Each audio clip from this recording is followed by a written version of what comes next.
যারা দিনের পথে চলতে চায় এমন অনেক সাধারণ মানুষের একটা কমন প্রশ্ন আছে যে একই বিষয়ে একেক আলেম একেক রকম ফতোয়া দিয়ে থাকেন। তাহলে এগুলোর মধ্যে আমরা মানব কোনটা?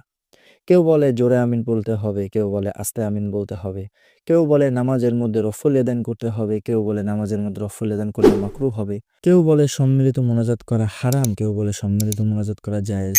এমন অসংখ্য মাসালায় অনেক মতানৈক্য আলেম ওলামাদের মাঝে দেখা যায়। একজন সাধারণ মানুষের পক্ষে কে সঠিক আর কে বেঠিক এটা তো যাচাই করা সম্ভব না। তাহলে এমন পরিস্থিতিতে তার জন্য করণীয় কি?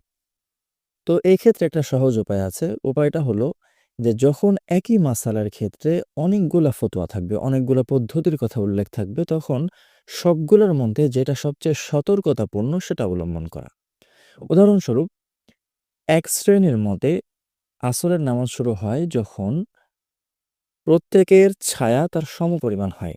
আসল ছায়া বাদে প্রত্যেক বস্তুর ছায়া যখন তার সমপরিমাণ হবে, তখন জোহরের নামাজের ওয়াক্ত শেষ হয়ে যাবে এবং আসরের ওয়াক্ত শুরু হবে।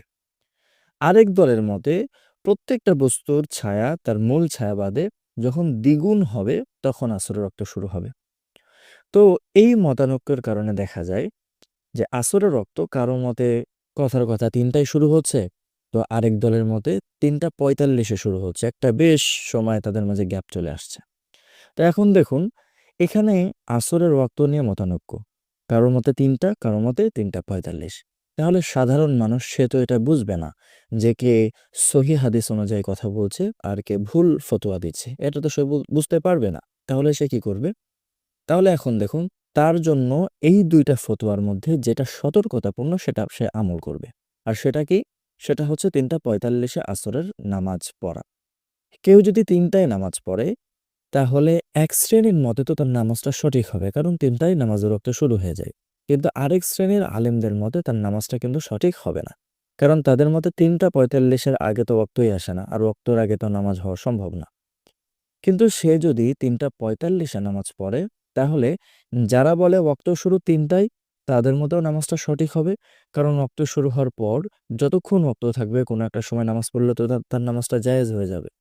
আর যারা বলে ৩টা ৪৫-এ ওয়াক্ত শুরু, তাদের মতেও নামাজটা সহিহ হয়ে যাবে। তাহলে এই যে ২টা মত আমরা সামনে দেখলাম, এই ২টা মতের ভিতরে ২টার উপরে আমল করা যাবে। কিন্তু সতর্কতা কোনটা? সতর্কটা হচ্ছে ৩টা ৪৫, সেকেন্ড মত। তাহলে এক্ষেত্রে সাধারণ মানুষ কি করবে? ২য় মতটা পালন করবে। একইভাবে কেউ বলছে যে নামাজের পর সম্মিলিতভাবে মোনাজাত করা এটা হচ্ছে বেদাত। আবার এক শ্রেণীর মানুষ বলছে যে না, করলে করতে পারে, কোনো সমস্যা নেই। এই ২টা মতের মধ্যে সতর্কতাপূর্ণ মত কোনটি? যদি আপনি নামাজের পর সম্মিলিত মোনাজাত করেন, তাহলে এক্ষেত্রে যারা বলছে জায়েজ, তাদের মতে তো আপনি কোনো গুনাহের কাজ করছেন না। কিন্তু যারা বলছে এটা বিদআত, এটা করলে সমস্যা, তাহলে তাদের মতে তো আপনি একটা বিদআতের গুনাহ কাঁধে নিচ্ছেন। তাহলে এখানে সতর্কতাপূর্ণ অবস্থান হচ্ছে যে মোনাজাত না করা। কারণ মোনাজাত করলে আপনি যে বিশেষ কোনো সওয়াব পাচ্ছেন, বিষয়টা কিন্তু তা না। কিন্তু যদি মাসালাটা আসলেই বেদাতের হয়ে থাকে, তাহলে আপনি এখানে চরম গুনাহের সম্মুখীন হয়ে যাবেন। সুতরাং এক্ষেত্রে মোনাজাত করা থেকে বিরত থাকতে হবে। এইভাবে আমাদের সামনে যত মাসআলা আসবে, মতানৈক্যপূর্ণ মাসআলা আসবে, এই সমস্ত মাসআলা আমরা সামনে রাখব। সামনে রাখার পর আমরা দেখব কোন মাসআলায় কোন মত আমাদের সামনে আছে। এর মধ্যে যেই মতটা আমাদের কাছে সহজ হয় আমরা সেটা গ্রহণ করব না। বরং যেই মতটা আমাদের কাছে সতর্কতাপূর্ণ হয় আমরা সেটা গ্রহণ করব এবং সেটার উপরে আমল করব।